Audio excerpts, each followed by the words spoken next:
Ciao a tutti amici di Un Sorriso in Più e bentornati con il nostro consueto appuntamento settimanale con i migliori risultati sportivi. Iniziamo subito con il botto perché è terminato il campionato di MotoGP e nella classe regina il vincitore è stato il nostro Pecco Bagnaia, originario di Chivasso in Piemonte, su una Ducati, quindi su una moto italiana, ha conquistato il titolo nell'ultima gara, dato che arrivava con ben 23 punti di vantaggio e il suo rivale Fabio Quartararo non è riuscito a vincere la gara, l'unica opzione che gli avrebbe permesso di sperare per il titolo. Per Pecco Bagnaia è il primo titolo in classe regina e soprattutto è il primo italiano che vince dopo Valentino Rossi nel 2009, quindi un'astinenza di ben 13 anni. Ma c'è una statistica ancora più interessante, e cioè è il primo italiano da Giacomo Agostini nel 1972 a vincere su una moto italiana. Pecco su una Ducati, Agostini sull'MV Augusta. Quindi dopo 50 anni il binomio tutto italiano è tornato sul gradino più alto del podio e noi non possiamo che esserne felici e soprattutto ci aspettiamo grandi conferme anche per il prossimo anno.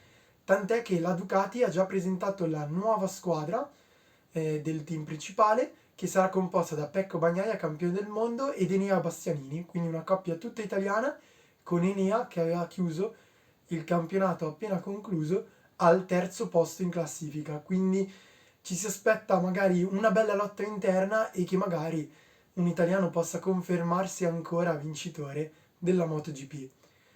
Negli altri due campionati abbiamo visto trionfare due giovani spagnoli che quindi sono pronti anche loro per ripartire nei prossimi anni con uno spirito sempre più agguerrito per ritornare a battagliare con l'Italia. Passiamo ora alla Serie A. È stata una giornata molto intensa quella che è appena passata, infatti ci sono stati sia gli ultimi verdetti con la Champions League e le competizioni europee e partirei proprio da queste.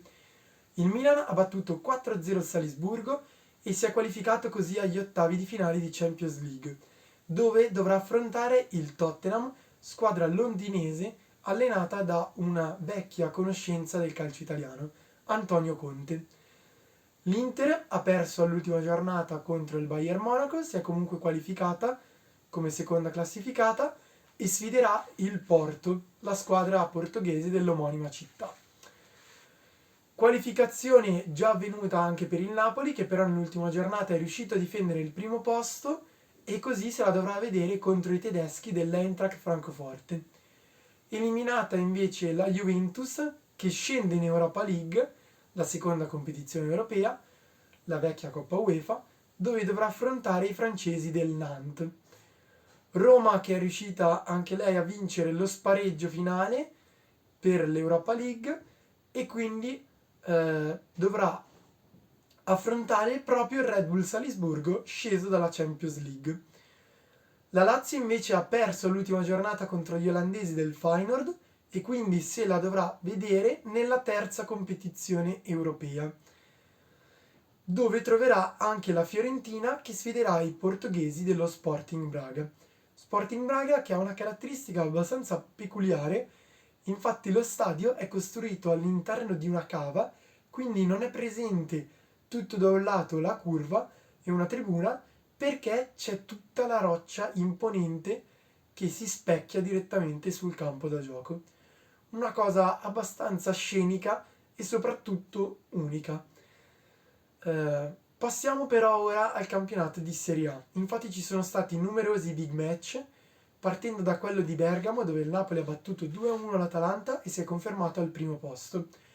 Vittoria per 2-1 molto sofferta anche per il Milan contro lo Spezia, una vittoria arrivata solo all'88esimo minuto a firma di Olivier Giroud, che poi si è fatto espellere per essersi tolto la maglia già da ammonito e quindi sarà indisponibile per la prossima gara.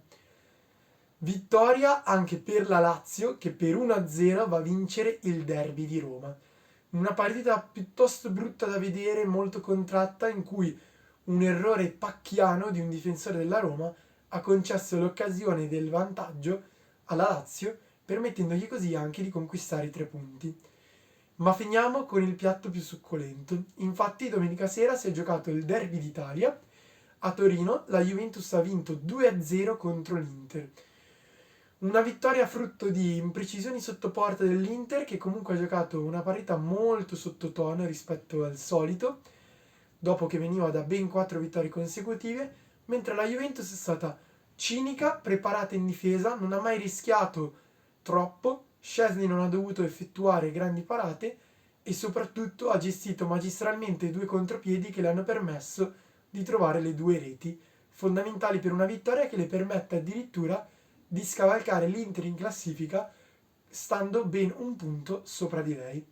Inter che ora scivola all'ottava posizione a ben 11 punti dalla vetta, un distacco che inizia ad essere abbastanza importante.